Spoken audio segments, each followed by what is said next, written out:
Week number 5, even though it's been about 7 weeks, so we'll call it 5.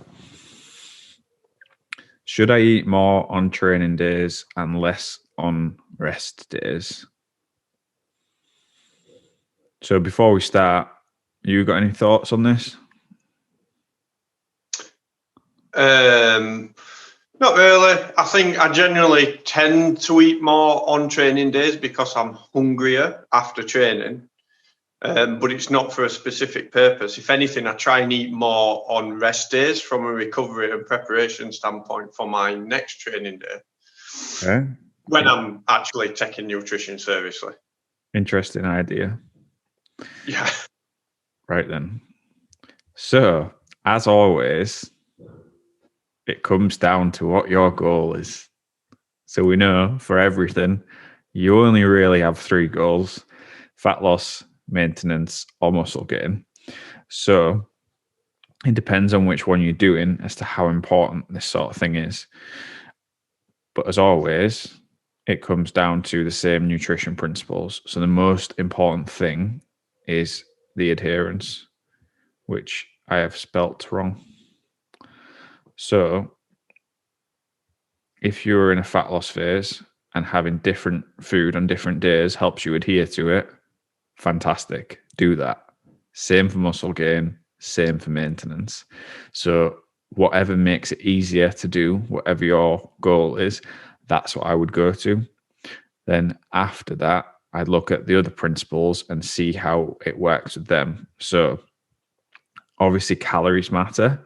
Now, if you are in a phase where you're on muscle gain phase, and say, for example, you need to eat 4,000 calories a day on average, then if you have less food on rest days and more food on training days, say you train 4 days a week and you have 1,000 calories less, that means on your training days, you need to have 5,000 calories.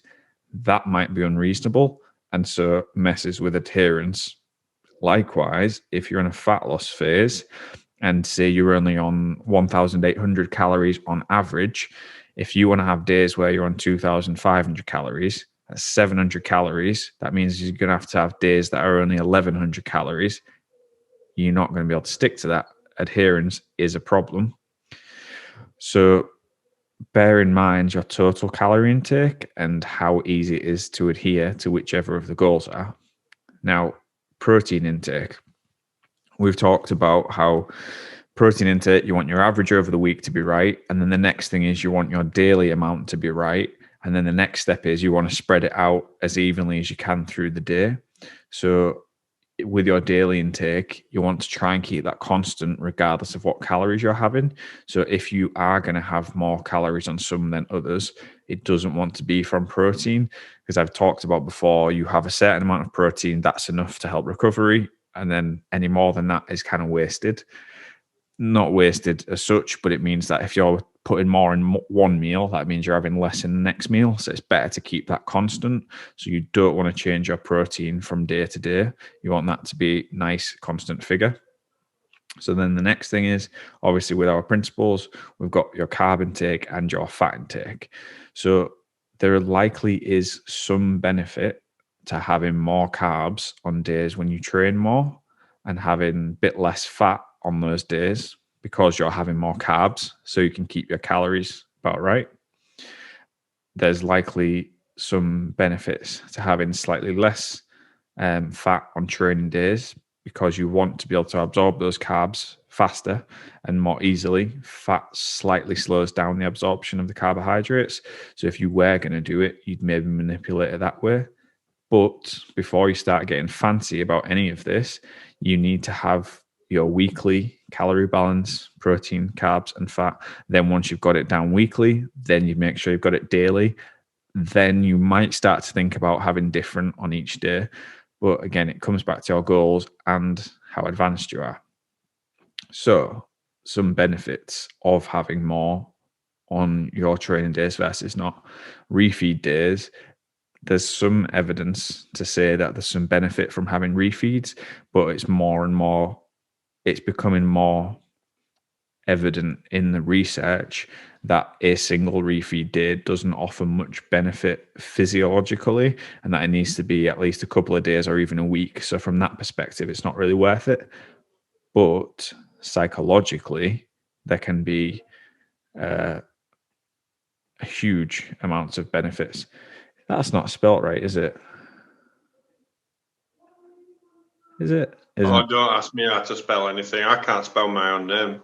Anyway, so there's some psychological benefits of being able to have days where you have higher calories than others. Like if that makes it easier to adhere to your targets, then you can do it. Diet breaks are useful where say you've done 3 months of fat loss, but you've still got another 10 kilos to go or whatever. A complete diet break where you go for a week or 2 weeks or a month or 2 months of maintenance can be very helpful to facilitate further dieting, because you do get tired from dieting and there are downsides to dieting. It can affect your hormones, your mood, all other stuff like that. And then from the perspective of training, if you have more carbs and you have a higher volume workout, you'll perform better from a strength training perspective.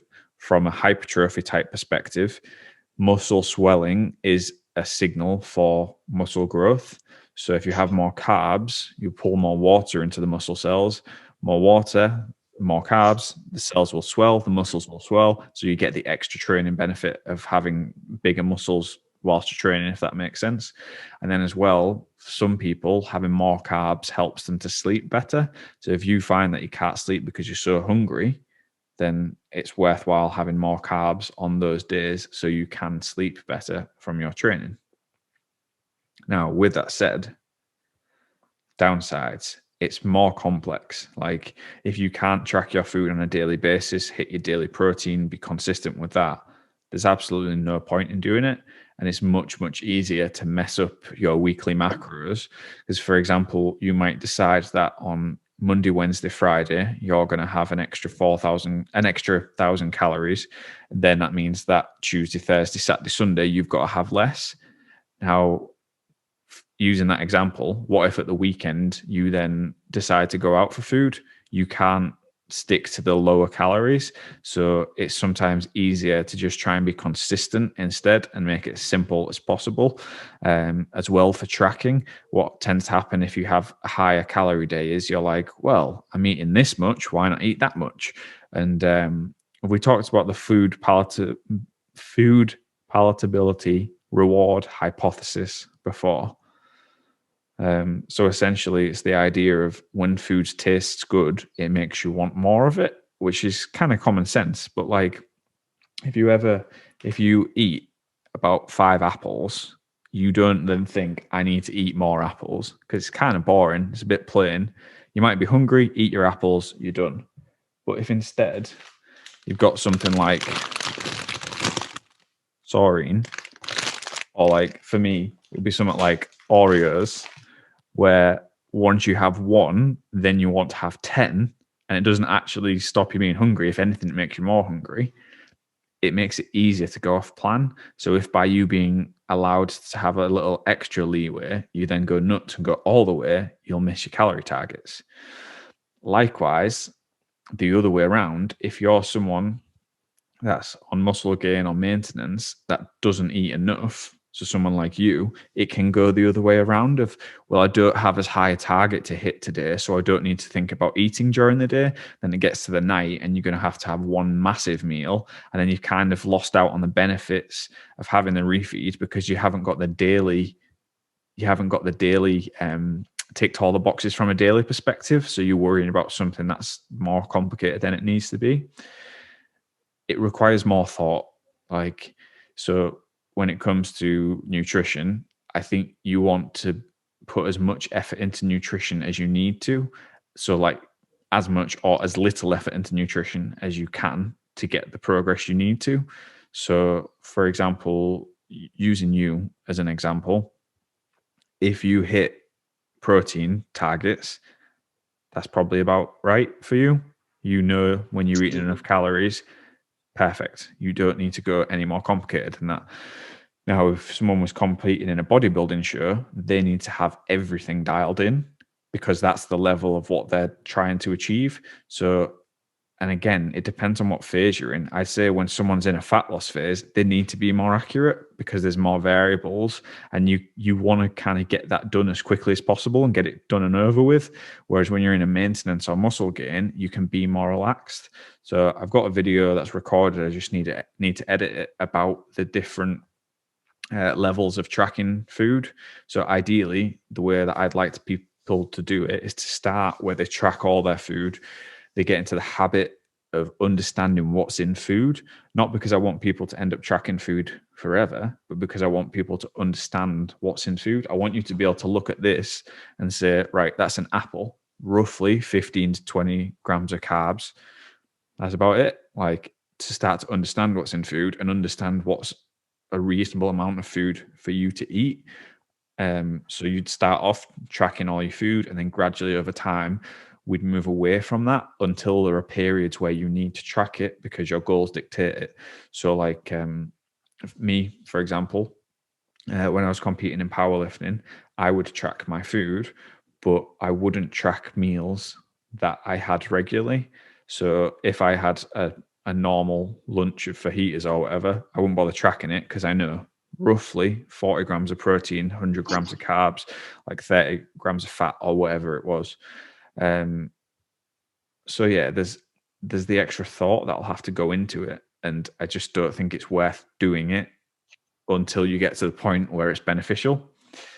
Obviously, it means you're going to have less calories on your rest days, which personally I don't like. I'd rather have more of a routine.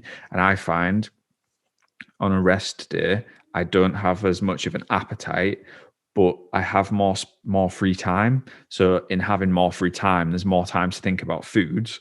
What I'll end up doing on rest days is, instead of just having normal meals, I'm like, oh, well, I've got this extra time. So then I'll think about what other food I could have. And then instead of just having what I've planned, my chicken in a chili sauce or whatever with veg and rice, I'll be like, right, well, I can fit 2 Oreos, and I can fit a gram of yogurt, and I can fit 8 grapes, and I can fit, and you start getting all fancy with it, and then you have all those nice delicious foods, and then you want more delicious foods, and then you end up eating too much, and then it means the next day when you're training, you actually end up having to have less calories because you went over on calories on your rest day. And it just, in general, I don't think it's worth it. The other thing, which for me, and why I'm not a massive fan of it for most people, is if your calories have to drop low, especially when you're on fat loss, how much does it affect your other work? So we want training to enhance your life, not make it worse. Now, if you, again, I'm going to use, I like to use the bodybuilding because it's a real extreme example. But like, if you're competing in a bodybuilding show in 3 weeks, like, that's probably the most important thing. So if your mood and whatnot is affected, that's kind of okay because it's a temporary thing. But if you just want to look a bit better naked and get strong, you don't want to be like a dick to other people. Like, it's just not worth it. Like, eat a little bit more so you can maintain your relationships and be happier. And like, for me, my work for the most part requires thinking, and if I'm hungry, I can't think, like, and my focus isn't as good. And then the days when I'm not training, I've got more time to spend on work, so I don't want to then also not have as much fuel in to do the work. Like the joke of education is important but big biceps are importanter. Like, I think education is probably more important. Like, it's very, very few people that earn money because of the way their body looks. A lot of people earn money from using their brain. So like, yeah, that's another one. And then the next one, the likely benefits from doing it are very small. But like I keep saying, everything comes down to adherence. So if it helps you to apply the basic principles of nutrition here, then I think it's good. But if it doesn't, then I don't think it's worth it. So here's what my recommendations are. If you're a beginner, don't worry about it. Make sure you hit your weekly calorie and protein targets. That's about as accurate as you need to be. If you're a beginner, you can just look at a barbell and you'll make some progress, like almost I'm not saying that you shouldn't do everything in more detail, but like for a beginner for training, you want to just learn to train hard, learn to enjoy training with nutrition. Just start to learn what's in food and what food makes you feel good. There's no magical food, but there are some foods that you'll feel better when you eat and worse when you don't eat, and vice versa. If you're an intermediate, it's a bit more down to personal preference. So it's up to you how seriously you want to take different aspects of life and how important it is. And again, it comes down to adherence. So if you know that you feel better from having more calories when you train, great. Like you've said, you feel better when you have more calories on rest days. Great, do that. Like it's down to personal preference. If you are advanced, and this is advanced in terms of nutrition, I'm not talking about advanced in terms of what you're doing with your training, you probably should do it. So if you are chasing an extreme physique goal, you probably should be using everything possible at your disposal. But if you're at that point, you know you're at that point. And if you're at that point, you're probably not watching this video, because we'll have talked about this in more detail. So yeah, for most people, it's these two. Like the amount of people that are worrying about these things when they don't do these right, it's too many. Like this is the tiny percent that should be doing it. So it's just personal preference. So Matt, as an example, for him, what I would say is hit your protein target each day and your calorie targets, and then it's your choice. So in conclusion, do what you want. Do what you want to do when you want to do it. Yeah,